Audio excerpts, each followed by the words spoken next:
Fəsadlardan biri budur ki, deyək ki, artıq 3 ilə 3-cü ildir ki, artıq məktəbdə siniflər birləşdirilir. Yəni az uşaq olduğu üçün birləşdirilir.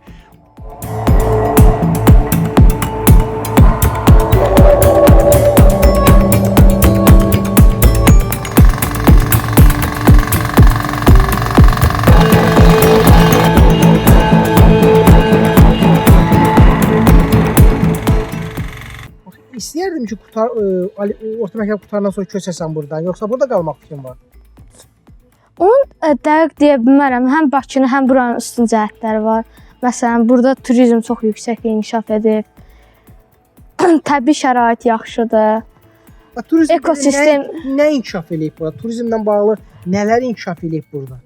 Burada müxtəlif kafelər, kənd yerində belə baxanda Lerkines bir kəndində olmayan restoranlar da var aşağı tərəfdə. Sonra burada şəlalə də var. Şəlalədə yayda gəlir mənbəyi kimi istifadə edə bilirik.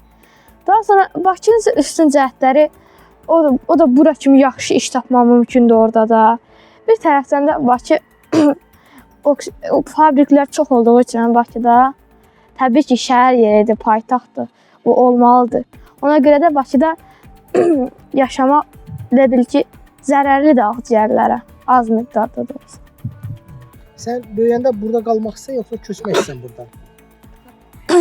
İşlə. Nədir gələcəklə bağlı? Gələcəkdə Bakıya köçmək istəyirəm. Yəni hər bir insanın arzuladığı kimi. Yaxınlarından Bakıda yaşayan varmı? Köçən varmı bu yaxın qohumlarından? Bəli, köçən var Bakıya. Kimlərdir onlar? Məsələn, mənim xalam Bakıya, Sumqayıtda yaşayır bu dəqiqə. Dayım Bakıda yaşayır. Sonra sizə deyim, xalam Şirvanda yaşayır. Müxtəlif. Ancaq bəziləri də var ki, məsələn, bir xalam bir kətdə, qonşu kətdə yaşayır. Kəndin bir üstün cəhətində deyim, maldarlıq, təbii bəslənmə. Məsələn, bu Bakıda gedirlər Allah kartofu 2 manata yaxın. Burada isə özün əkirsən. Yəni təkimdə heç bir gübrə istifadə olunmadan. Gübrə də ki, organik olurdu. Bəli. Bir də ki, burada məsələn heyvanlardan süd alırsan, qoyunu sata bilirsən. Ancaq Bakıda belə bir şey yoxdur. Bakıda gəlsən dükandan süd alırsan, içirsən. Mən Məmmədov Dəniz Hüseyn Ağaoğlu. İndi bax, biraz öyrənmə dur görə. Bax, burada təsərrüfatla məşğulsan. Bu təsərrüfatda necə gəlir əldə etmək mümkün deyil, yoxsa necə? İnsanlar niyə tərk eləyir buranı? Təsərrüfatla məşğul olma imkanları var olar. Yox, təsərrüfatla məşğul olma belədir ki, biraz ağır məşğuliyyətdir. Yəni burada təsərrüfatdan xeyir götürmək mümkün deyil o qədər də.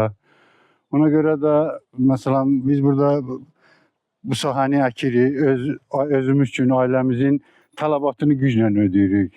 Elə bir perspektiv sahələr yoxdur, dağlıq rayondur da. Elə bir perspektiv sahələr yoxdur ki, biz ondan məşğul olaq. Cəmiyyətin də köçməsinin bir növ səbəbi elə məşğuliyyət olmamaqdır. Məsələn, burada kartof əkirik, öz dolanacağımızı güclə, öz tələbatımızı güclə ödəyirik bundan. Ona görə də əhali köçüb gedir buradan, hamısı baş alıb gedirlər. Əlavə gəlir əldə etmək mümkün deyil də bu. Yox, burada yəni təsərrüfatla əlavə gəlir mümkün deyil. Yəni özümüzü, öz tələbatımızı güclə ödəyirik. Ona görə də belədir, kənd yerində yaşayış çətindir.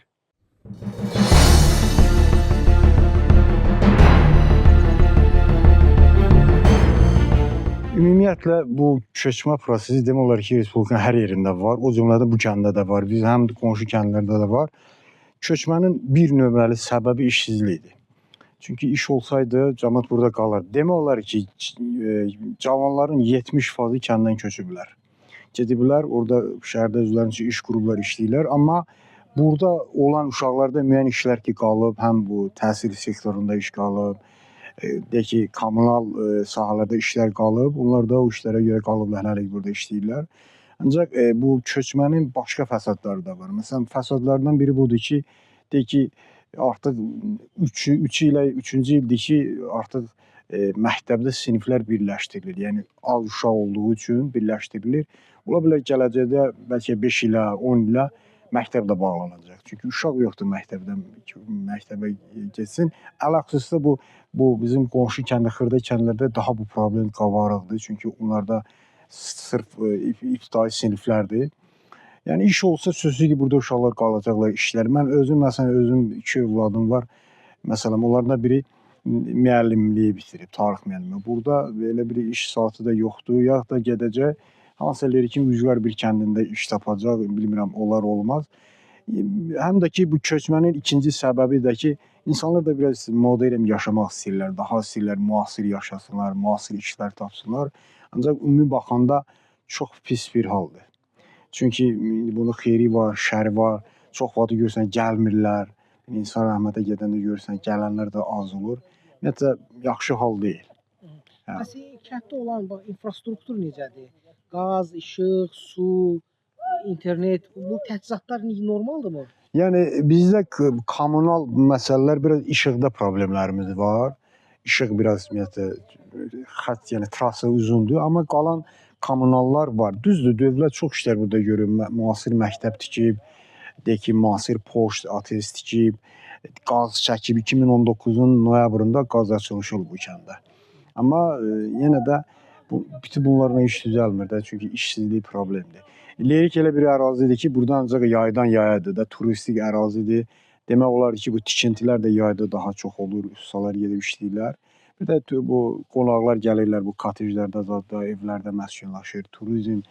Kənddə varmı elə kotejlər və ya istirahət zonaları, yoxsa inkişaf eləməyib? Yox, hələ ki o proses təzə başlanıb. Demək olar ki, bir 4-ə yaxın adam əlavə evlər tikiblər. Onlar yayda onları turistlərə verirlər. Ancaq bizim kəndi girəcəyində var orada o rehmə evlərdən tikiblər. Oradakı yaydan yaya olan bir şeydir də. Sovet dövründə məsələn Lerikdə əsasən kənd təsərrüfatı idi, heyvandarlıq idi, əkin idi. Onlar da hamısı demək olar ki, əkin sahələri hamısı qalıb başlı başına. Yəni çox az əkilir. Bəziləri heç əkmir, sərf eləmir. Bunun xərcləri çox olur, ona görədir. Adı soyadınız deyin. Hüseyn Oxan Əhməd Eynəlioğlu. Xan Əhməd bəy, bax, hazırda bu kənddə deyirlər ki, insanlar köçür. Daha çox başqa yerə köçənlər kimlərdir və köçmənin səbəbləri nədir? Əsas cavanlardır. Çünki burada kənddə o qədər də yaxşı şərait yoxdur. İndi kim məktəbdə işləyir, xəstəxanada işləyənlər var, məcburdur qalırlar. Amma çoxunun belə o da 5-6 nəfər müstəqil işləyir, işlə təmin olunur. İş yoxdur. Cavanlar üçün əsasən iş yoxdur. Onlar da məcbur olur, şəhərə gedirlər. İndi qocalar, qadınlar qalırlar, o məcbur indi evdə şərait. O da bitər dolanırlar. Amma belə şərait deyəndə qaz var, işıq biraz bizdə problemdir. Yəni tez-tez sönür, amma qaz şükür Allaha yaxşıdır. Amma yollardakı neçə vaxtı, sağxoz vaxtı bir dəfə asfalt çəkiblər. Ondan sonra 90-cı illərdən sonra o dağıldı, sağxoz dağıldı. O yollarda gələndə hər halda görərsin. Çox da yaxşı da demək olmaz, pis də, çox da pisdir. Elə kəndlər var ki, yollar çox bərbaddır. Vəbsə maşın getmir. Amma bizim kənddə yollara imkan, şərait qurulsa, şərait qurulsa, cavanlar da... Şərait deyərkən nəyi nəzərdə tutursunuz daha çox? İş yerləri... İş yerləri açılmaq lazımdır burada. İş yerləri yoxdur. Məsələn, indi turizmi inkişaf eləsə, başqa sahələrdə inkişaf, kənd təsərrüfatında indi bizdə o effekt vermir. Kənd təsərrüfatı. Niyə? Əllə, çünki çoxu əllə işləyən gün ağırdır. Məsələn, bizim torpağımızda çox da o mümbi torpaqlardır, dəmiyyat torpaqlardır. Onlara görə də çox da məhsuldarlıq olmur bizdə. Suvarma yeri azdır, məsələn. Kənddə məsələn suvarma üçün azdır. Ona görə çox da kənd təsərrüfatı. İndi arası öz ehtiyacları üçün əkirlər, dolanırlar. Ümumiyyətlə, kəndin su təchizatı necədir? Kəndi su belədir, çox öz vəsaiti hesabına çəkiblər. Bulaqlardan çəkiblər də, bulaqlardan. Bulaqlardan, çox uzaqlardan. 5-6 neçə başqa 7 kilometr olar, 6 kilometr. Bəs imkanı olmayanlar necə istifadə edir? İmkanı indi qonşudan götürür, belə məsələn, yaxında kənd bulağı olur, oradan istifadə edirlər.